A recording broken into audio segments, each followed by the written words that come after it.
अब हम करेंगे यही सारी के सारी प्रॉपर्टीज ग्रुप के अंदर। कौन कौन सी? Valence electrons, valency, atomic size, metallic character, chemical reactivity, nature of oxides.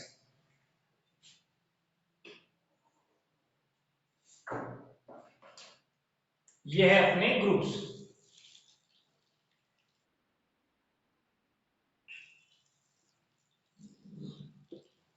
क्या बोल रहे हो?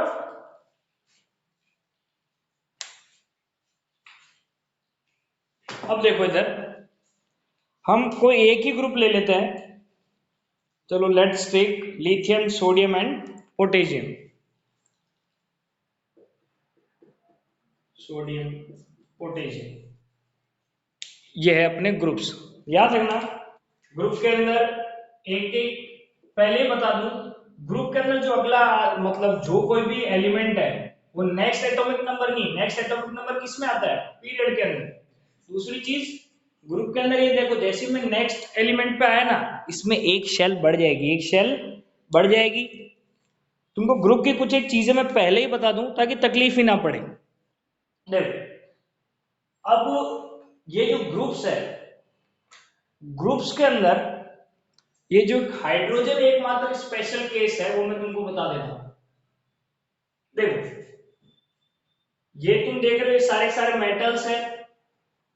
इस साइड जाओगे तो क्लोरीन क्लोरीन आएंगे, ये सब क्या है? नॉन मेटल्स है। ठीक है, ये हाइड्रोजन भले ही नॉन मेटल है तो भी इस ग्रुप के अंदर क्यों आया, ये एक एक्सेप्शन है। सबको सुनाई दे रहा है? यस और नो? क्यों?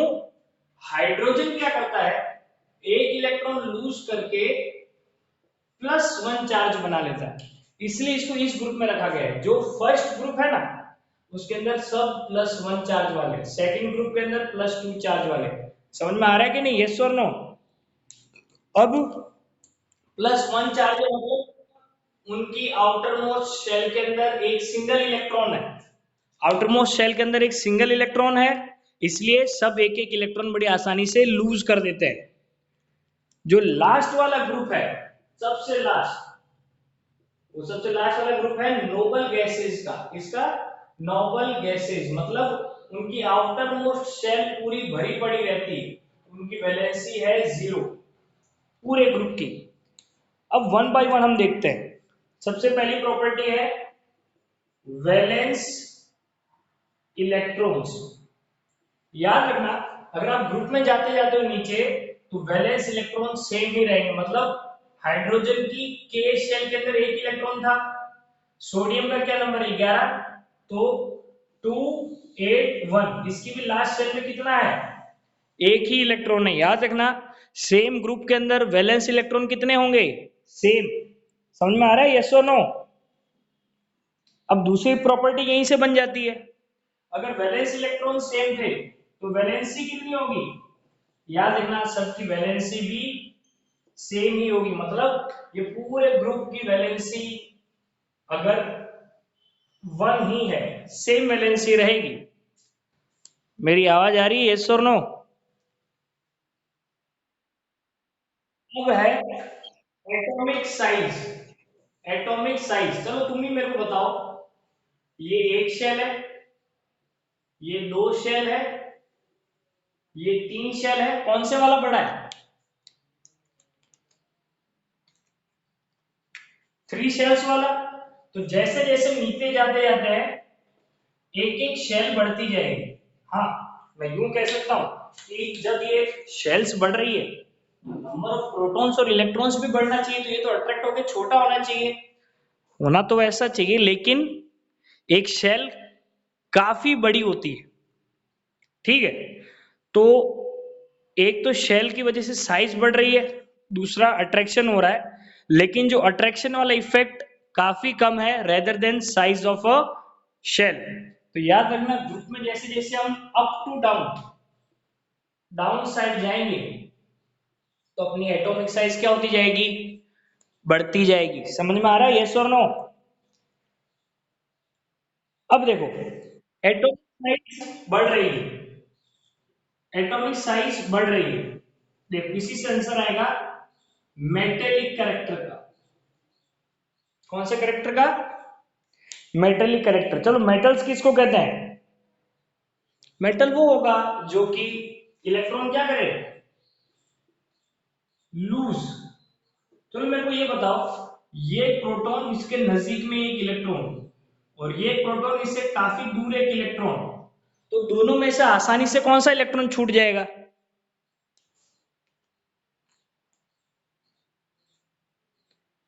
अरे जल्दी बताओ, ये काफी नजदीक और ये बहुत दूर दूर है, तो किसको, किस इलेक्ट्रॉन को लूज करना ज्यादा आसान है? ये मतलब साइज जैसी बड़ी होती जाएगी, इलेक्ट्रॉन को लूज करना उतना आसान। तो आप अप टू डाउन जाओगे तो आपका मेटेलिक कैरेक्टर इंक्रीज होगा।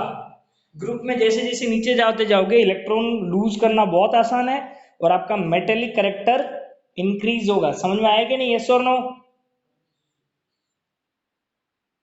अब है केमिकल रिएक्टिविटी। केमिकल रिएक्टिविटी का मतलब क्या होता है कि कितना आसानी से रिएक्ट करेगा। देखो, अगर मेटल है तो आप नीचे जाते जाओगे तो आसानी से रिएक्ट करेगा, मतलब आसानी से इलेक्ट्रॉन लूज करेगा। और अगर नॉन मेटल है तो ऊपर जाते जाओ उतना आसानी से रिएक्ट करेगा। क्यों? नॉन मेटल्स में आप जैसे नीचे जाते जाओगे इलेक्ट्रॉन आसानी से लूज होगा, लेकिन नॉन मेटल्स को इलेक्ट्रॉन लूज नहीं करना है। क्या करना है? गेन। तो अगर आप नीचे जाओगे ना तो नॉन मेटल्स की रिएक्टिविटी कम होगी लेकिन मेटल्स की रिएक्टिविटी बढ़ेगी। समझ में आ रहा है? यस और नो? अब है नेचर ऑफ ऑक्साइड। कैसे ऑक्साइड होंगे? एक बात याद रखना, इसके अंदर मेरा ये एक ग्रुप है ना, पूरा का पूरा ग्रुप मेटल का ही है, तो पूरे ग्रुप के ऑक्साइड कैसे होंगे? बेसिक। तो याद रखना, आप सिंगल ग्रुप के अंदर हो तो एक ग्रुप के अंदर एक ही टाइप का नेचर रहेगा, कोई चेंज नहीं होता है। ये आप इस एलिमेंट से इस पे आओगे, इससे इस पे आओगे, कोई फर्क नहीं पड़ेगा, सारे के सारे बेसिक ही बनाएंगे। इधर जाओगे तो सारे के सारे एसिडिक ही बनाएंगे। समझ में आ रहा है? यस और नो? अब देखो, मॉडर्न पीरियोडिक टेबल के बहुत सारे फायदे। क्यों? इसमें हर एक एलिमेंट को जगह मिल गई। दूसरी चीज, आप एलिमेंट कौन सी साइड है, इस साइड है कि इस साइड है, कौन सी पोजीशन है, आप उससे भी ये पता लगा सकते हो कि इसकी प्रॉपर्टीज या कैरेक्टरिस्टिक्स क्या होगी। ठीक है? प्लस मॉडर्न पीरियोडिक टेबल में हर एक एलिमेंट को उसकी जगह मिली है। और क्या?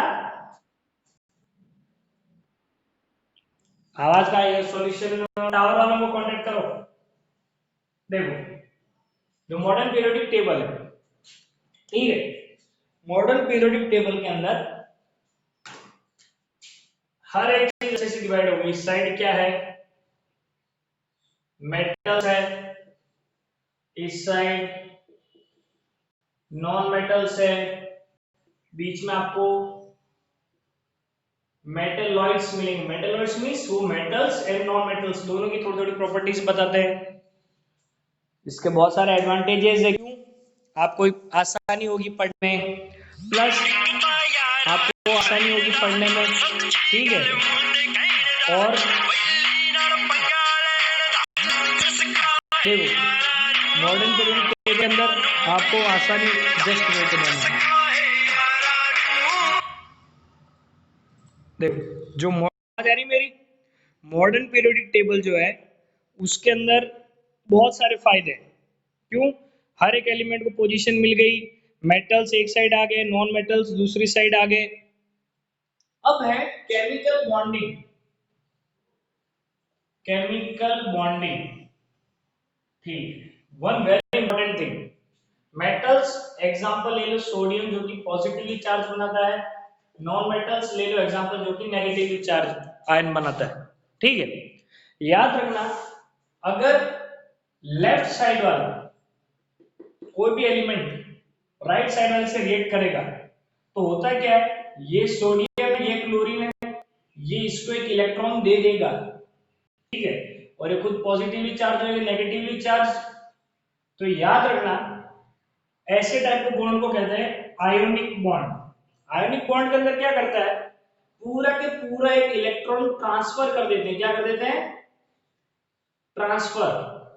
लेकिन अगर सिर्फ नॉन मेटल्स के साइड वाले एटम्स आपस में एलिमेंट्स रिएक्ट करेंगे तो वो कभी भी इलेक्ट्रॉन ट्रांसफर नहीं करते, सिर्फ और सिर्फ क्या करते हैं, शेयरिंग, और उसको कहते हैं covalent bond. Don't worry, covalent bond अपने को पढ़ना पड़ेगा अलग से, लेकिन तुमको पीरियोडिक टेबल समझ में आएगी नहीं, यस और नो?